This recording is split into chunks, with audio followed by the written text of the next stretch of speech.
Andrew Dugill with Hoffman Realty Tampa Property Management, and we manage rental homes throughout the Tampa Bay area. And today, this is part 2 of a blog about how do you know if you've got a bad property manager. And we put this blog together because we've never seen so many complaints from landlords about their property managers we've seen the last 4 to 5 years. And we compiled the top 3 reasons that landlords tell us that are unhappy with their property manager or why they fired their current property manager.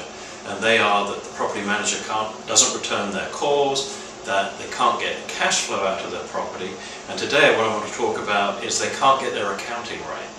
Now, if your property manager can't get your accounting right, really this ought to be reason number 1, not reason number 2.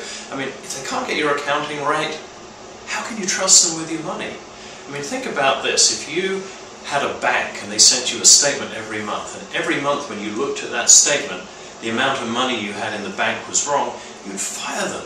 But we see landlords who put up with it for years. They go along and they say, well, I really like the property manager as a person, or I don't want to make waves. Well, you know, in the last month, I'll share 3 stories from the last month that are really quite shocking, but they're true.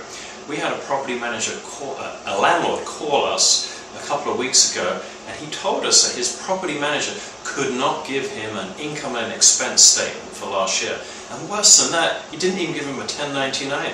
So this poor landlord is trying to do his taxes, and he doesn't have the information.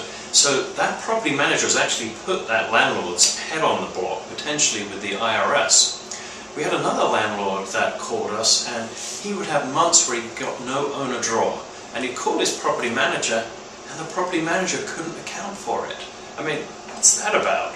And then, just a couple of days ago, we had a landlord call us, and he lives in California, and he owns a house in the Tampa Bay area, and his wife owns a house, and his sister owns a house. So that's 3 properties in the Tampa Bay area.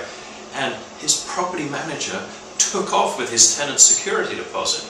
Now, you know, hopefully that property manager is going to go to prison for fraud and theft. But what actually happened is he described over the last 2 years the accounting gradually got less accurate and then non-existent, and he put up with it.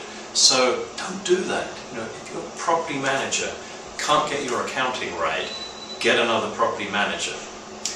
This is Andrew Dugill with Hoffman Realty Tampa Property Management, and we manage rental properties throughout the Tampa Bay area.